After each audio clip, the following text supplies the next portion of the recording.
आज हम बात करने वाले हैं पाई के बारे में। पाई हमको पता लगता है, अभी तक अगर हम हिस्ट्री के अंदर चेक करें, पाई बनाया था यूलर ने, यूलर थ्योरम वाले बंदे ने। पर एक्चुअल में देखा जाए, हिस्ट्री बुक्स के अंदर देखा जाए तो यूलर के पैदा होने से पहले पाई चलता हुआ आ रहा है। इसको एक्चुअली बनाया था विलियम जोन्स ने, पर इनको कोई नहीं जानता। अब हिस्ट्री में नहीं जाएंगे, अब हम कैलकुलेट करेंगे असली में उन्होंने क्या सोचा था और किस तरीके से पाई की वैल्यू कैलकुलेट करी थी। उन्होंने ऐसा देखा कि जब भी मैं किसी के सर्कमफेरेंस और उसके डायामीटर को डिवाइड करता हूं तो एक कांस्टेंट वैल्यू आती है, और उस कांस्टेंट वैल्यू को उन्होंने पाई कह दिया। चलिए हम चेक करने की कोशिश करते हैं कि एक्चुअल वैल्यू ऑफ पाई है क्या। मेरे पास ये अलग अलग ऑब्जेक्ट्स हैं। अब मैं आपका सर्कमफेरेंस कैलकुलेट करूंगा। जिन लोगों को नहीं पता सर्कमफेरेंस क्या होता है, सर्कमफेरेंस क्या होता है, अगर मैं इसको इस जगह से नापता हूं, इस पूरे को नापता हूं, तो दिस इज सर्कमफेरेंस। डायामीटर क्या होता है, अगर मैं इसके यहां से एक लाइन खींच देता हूं तो दिस इज डायामीटर। तो मैंने अपने फोन के अंदर कैलकुलेटर खोल लिया है। अब कैलकुलेटर से हम सारी की चीजों को डिवाइड करके पाई की वैल्यू निकालने की कोशिश करेंगे। ये हमारे पास इंची टेप है, मेरे पास इससे अच्छी वाली कोई इंची टेप नहीं थी, बड़ी वाली इंची टेप थी। सबसे पहले हम नापते हैं जियो को। तो चलिए अब मैं इसका नाप लेते हैं। हम यहां से शुरू करते हैं 10 से।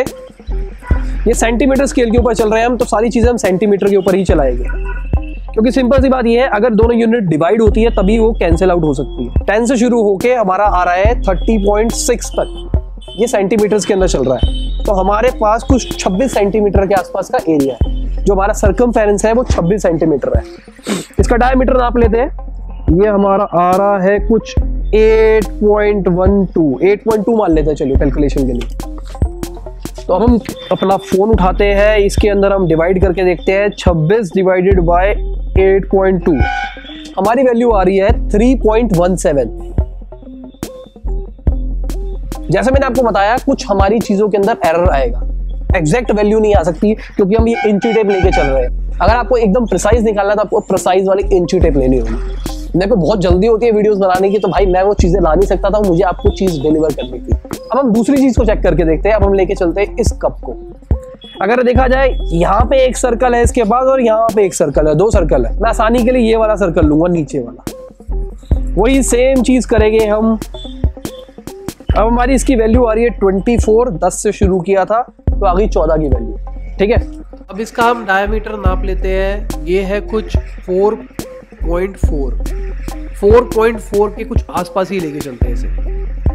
मुझे नहीं उम्मीद इसके अंदर हमारा वैल्यू कितनी एक्यूरेट आएगी, कितनी नहीं आएगी, आगे पीछे हो सकता है थोड़ा सा। 14 डिवाइडेड बाय 4.4, ये हमारी वैल्यू आ रही है यार 3.18। तो कुछ आसपास तो हमारा रिजल्ट पहुंच रहा है।